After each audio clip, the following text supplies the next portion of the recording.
KBC में करोड़पति पति। सूरज के जीवन का एक ही फंडा था कि मेहनत तो गधा भी करता है, घर बैठे जो कमाए समझदार वही होता है।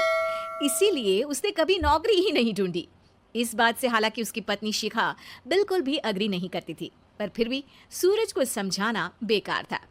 टीवी में कैसे बनोगे करोड़पति का ऐड देखकर उसे लगा कि बस अब तो घर बैठे ही वो करोड़पति बन सकता है, और उसके पीछे उसने अपने सारे सोर्सेस एक्टिव कर दिए। 2 हफ्ते में उसके कलीग के साले के पड़ोसी के बेटे का सोर्स निकलता है जो कि उसे शो में पहुंचा सकता है, और सूरज उससे मिलने चला जाता है।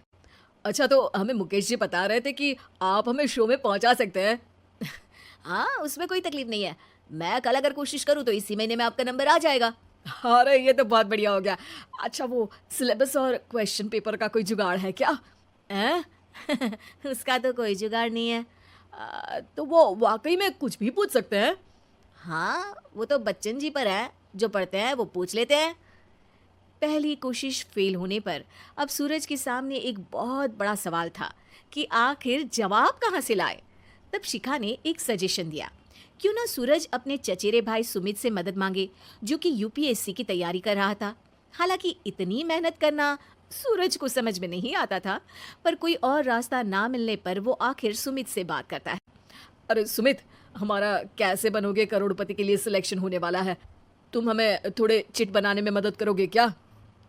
अरे भैया, चिट बनाए तो सालों हो गए, उसमें हमारा एक्सपर्टीज नहीं है, बल्कि आप बोलो तो हम आपकी पढ़ने में जरूर मदद कर सकते हैं। हट, कैसी अनाप शराब बातें कर रहा है तू। सूरज ने सुमित को मना तो कर दिया था, पर तैयारी करने के सिवाय कोई चारा उसे दिख भी नहीं रहा था, खासकर जब 12 के पेपर लीक करने के एक्सपर्ट शुक्ला जो भी हाथ जोड़ लेते हैं। आखिर सूरज को सुमित के पास जाना ही पड़ा, और उसने सुमित और शिखा से वादा किया कि वो बहुत मेहनत करेगा।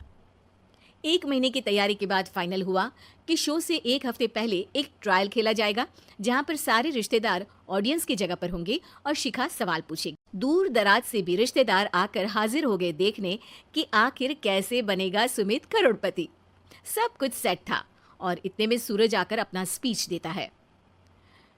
ये 1 महीना मेरे लिए आसान नहीं था, पर अपने भाई सुमित और अपनी पत्नी शिखा की मदद से मैं इतनी दूर पहुंच पाया हूँ। मेरे मम्मी पापा के आशीर्वाद ने भी बहुत साथ दिया है मेरा। मैं उम्मीद करता हूँ कि आज के शो में आप लोगों को बहुत मजा आएगा। साक्षी पहला सवाल पूछती है, और पूरे कमरे में सन्नाटा छा जाता है। इंडिया में कितने स्टेट्स हैं? 3, सॉलिड, लिक्विड और गैस। अरे रुकिए, तो ऑप्शंस तो देने दीजिए। इतने में 5वीं कक्षा का चिंटू बोल उठता है। अरे क्या मामा, आप तो पहले सवाल पर ही आउट हो गए। अरे बेटा, पहला सवाल तो ट्रायल होता है ना। अरे तुम अब देखना। देखने जैसी बात तो थी ही।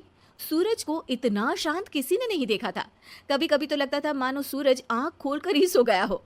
मामा जल्दी करो प्लीज, कल सुबह पनवेल भी तो निकलना है। अरे हट, कंसंट्रेट करने दे मुझे।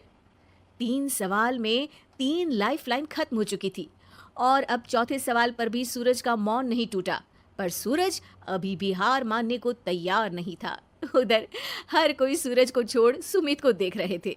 आखिर सुमित ने ही तो पढ़ाया था सूरज को। गजब बेइज्जती है यार। अरे बेटा, तो बाप का, दादा का, भाई का, सबका नाम बुड़वाएगा। अरे 3 लाइफलाइन ले ली तो भी तेरा कुछ नहीं होना है। अरे कोई इतनी बात करता है क्या शो पर? अरे बेटा, शो पर तेरे जैसे भी तो नहीं आते ना। सूरज की ये जंग आखिर 1 घंटे बाद 5वें सवाल पर खत्म हो गई, जब उसने इंडिया के नेशनल बर्ड का नाम कहा, कौवा। अरे बेटा, मजा तो बहुत आया, बस थोड़ा टाइम पर खत्म होता तो आनंद भी आ जाता।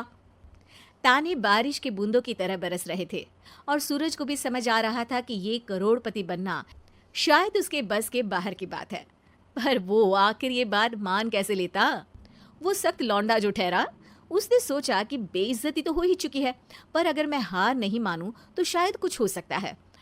शिखा, तुम देखना, असली शो में आग लगा दूंगा, आग। करोड़पति बनूंगा मैं। हाँ, सब्जियां खत्म हो गई है घर पे, ले आओ। पहले पति बन जाओ, फिर करोड़पति बनना। अरे गजब बेइज्जती है यार। बेटा, अभी तो घर पर ही हुई है, 1 हफ्ते में तो तुम देश के सामने करवा कर आओगे। वैसे जब टीवी पर जाओ ना तो बस अपने मम्मी का ही नाम लेना, ठीक है? कोई पूछे तो बोलना कि पापा नहीं है मेरे। अरे पढ़ाई की, पेपर निकलवाए, इतने सारे लोगों को खाना खिलवाया, क्या फ़र्क पड़ा? इसीलिए मैं कहता हूँ कि मेहनत तो गधा भी करता है, घर बैठे जो कमाए वही सिकंदर। लेकिन मामा, गधे भी जानते हैं कि हमारा राष्ट्रीय पक्षी मोर है।